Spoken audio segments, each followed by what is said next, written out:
Company सुस्थितीत आहे. TCS, Infosys, Wipro या बाकीच्या IT कंपन्यांच्या तोडीस तोड आहे हे दाखवायला राजूंनी सत्यमची बॅलन्स शीट फुगवायला सुरुवात केली. रामलिंग राजू यांनी कबूल केल्यानुसार बॅलन्स शीट मध्ये दाखवलेल्या 5361 कोटींच्या कॅश आणि बँक बॅलन्सेस पैकी 5040 कोटी रुपयांचे बॅलन्सेस अस्तित्वात नाहीत. ॲक्रूड इंटरेस्ट म्हणून दाखवण्यात आलेले 376 कोटीही प्रत्यक्षात नाहीयेत. राजूंनी घेतलेली 1230 कोटींची कर्ज बॅलन्स शीट मध्ये दाखवण्यातच आलेली नाहीत. सत्यमला त्यांनी केलेल्या कामासाठी 490 कोटी रुपये क्लायंट्स कडून येणे होते, पण बॅलन्स शीट मध्ये हा आकडा 2651 कोटी दाखवण्यात आला. असे पैसे जे कंपनीला कधीच मिळणार नव्हते.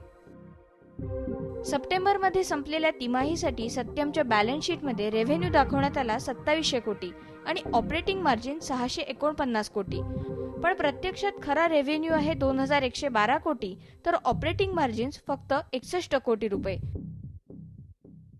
यामुळे दुसऱ्या तिमाहीतच खोटा कॅश अँड बँक बॅलन्स 588 कोटी रुपयांनी वाढला. त्यातच सत्यम मध्ये इनसाइडर ट्रेडिंग झाल्याची माहिती पुढे येते.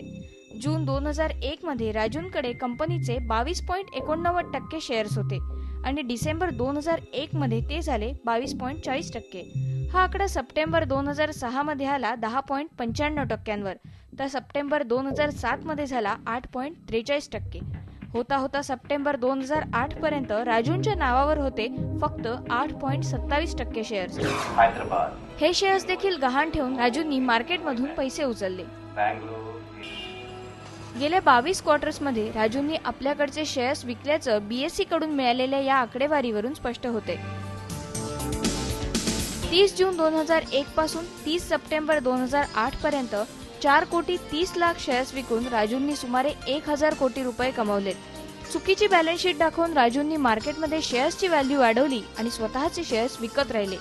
कंपनीची इतर सिनियर मॅनेजमेंटही या इनसाइडर ट्रेडिंगमध्ये सामील होती. कंपनीचे CFO श्रीनिवास वदलामणी आणि बोर्डचे अध्यक्ष राम मैनामपती सोबतच कंपनीच्या 20 अधिकाऱ्यांनी घोटाळा समोर येण्यापूर्वी आपले शेअर विकलेले आहेत. सत्यमच्या मॅनेजमेंटमधले किशन मेहता यांनी तब्बल 6.1 लाख शेअर्स आणि 1 लाख ADRs विकले.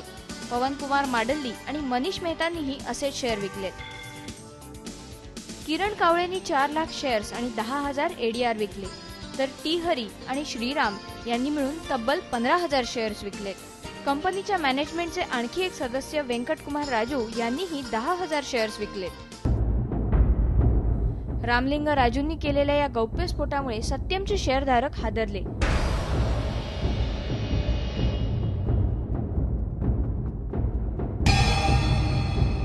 कंपनीचा शेअर एका दिवसात 80% कोसळला. ब्लू चिप कंपनी म्हणून इतकी वर्ष ठेवलेला स्टॉक मातीमोल झाला आणि सर्वसामान्य गुंतवणूकदारही अडचणीत आला. ज्या पद्धतीने इंडियन मार्केट ग्रोथ होत होतं त्या पद्धतीने मी विचार केला की आता मी यंग इन्व्हेस्टर आहे, मला 8%ने आपली इकॉनॉमी ग्रो होते, तर मला ही खूप चांगली वेळ आहे इन्व्हेस्ट करायची. पण त्यामुळे मी 2 वर्षापूर्वी इन्व्हेस्टमेंट चालू केलेली आणि नंतर हे जे इकॉनॉमिक रिसेशन चालू झालं त्यामुळे थोडे प्रॉब्लेम क्रिएट झाले. त्यामुळे सध्या मी म्हणजे लॉस बेअर करत होतो. पण जे आता काही सत्यममध्ये झालं तो खूप मोठा प्रॉब्लेम आहे, कारण की त्याच्यामुळे इन्व्हेस्टरचा विश्वास उडून जातो आहे पूर्ण शेयर मार्केटबद्दल आणि इंडियन इकोनॉमीबद्दल. का स्टॉक प्राइस गिर गया था काफ़ी US में और यहाँ पर भी.